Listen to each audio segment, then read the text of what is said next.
Chaque jour, Charles et Carole vous présentent la leçon de l'école du sabbat.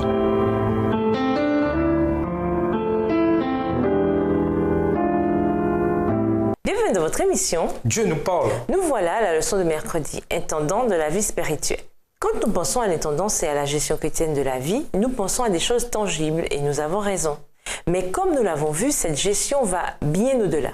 Comme les possessions matérielles, les dons immatériels viennent aussi de Dieu. Ces choses immatérielles sont les biens spirituels que Dieu nous donne, 1 Pierre 4, verset 10, afin que nous puissions, en Christ, développer un caractère chrétien et devenir la personne que nous pouvons être en lui. Nous devons ainsi gérer les dons immatériels avec davantage de soin que les dons matériels, car ils sont infiniment plus précieux. Lisons Éphésiens 6, versets 13 à 17. Qu'avons-nous reçu de la part de Dieu dont nous devons être les intendants? Pourquoi la bonne gestion de ces choses est-elle si cruciale pour nous? Éphésiens 6, versets 13 à 17. C'est pourquoi prenez toutes les armes de Dieu afin de pouvoir résister dans le mauvais jour et tenir ferme après avoir tout surmonté. Tenez donc ferme, ayez à vos reins la vérité pour ceinture. Revêtez la cuirasse de la justice. Mettez pour chaussure à vos pieds le zèle que donne l'évangile de paix.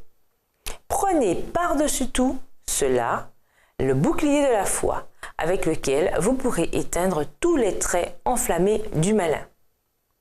Prenez aussi le casque du salut et l'épée de l'esprit, qui est la parole de Dieu. Le don de Dieu, c'est la vie éternelle en Jésus-Christ notre Seigneur. Romains 6, verset 23. Le monde et tout ce qu'il propose ne peuvent nous offrir la rédemption que nous avons en Christ. La rédemption, don que Dieu nous fait, est notre bien le plus précieux. Garder constamment la réalité de cette rédemption à l'esprit nous permet de garder la bonne perspective de notre gestion des autres biens que Dieu nous a également donnés.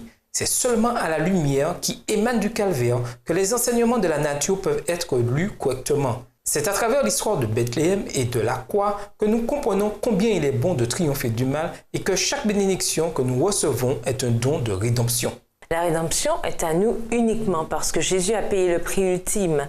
Paul déclare sans ambiguïté: en lui, nous avons la rédemption par son sang, le pardon des fautes selon la richesse de sa grâce. Éphésiens 1, verset 7. Les mots que nous avons signifient que la rédemption est à nous, mais seulement parce que Dieu nous l'a donnée.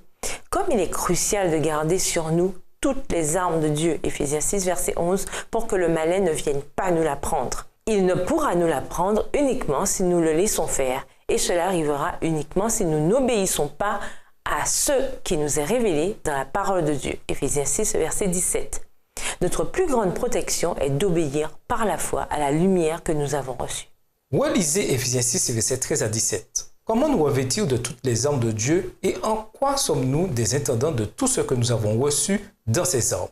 Et nous vous laissons avec la question du jour. Comment demeurer de bons gérants quand les circonstances changent ou même empirent? Au revoir. Et à demain si Dieu veut.